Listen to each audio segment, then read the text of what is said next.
नंतर कळतं आपण किती अज्ञानाच्या चिखलात वावरत होतो, किती साधं सरळ आयुष्य जगत होतो. आपल्या आजूबाजूची माणसं हसत होती आपल्याला, आपल्या प्रामाणिकपणाला, आपल्या समजूतदारीला.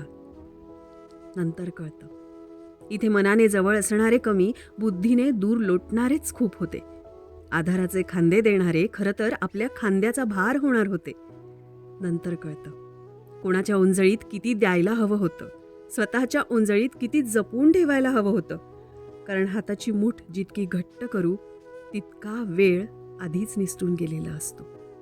नंतर कळतं आपला मत्सर करणारी दूरची माणसं नव्हतीच कधी, ती तर आपल्या जवळ, आपल्या आसपासच वावरत होती. ज्यांना आपलं आपलं म्हणून कुरवाळत राहिलो ना, त्यांनी एका क्षणात दूर केलं आपल्याला. इतकं सगळं होऊन देखील विश्वास ठेवायचा. आपण देव नाही होतो, माणसं आहोत, माणसं, हाडामासाची माणसं. अजून किती काळ समजूत घालायची स्वतःची, आणि का का समजूत घालायची?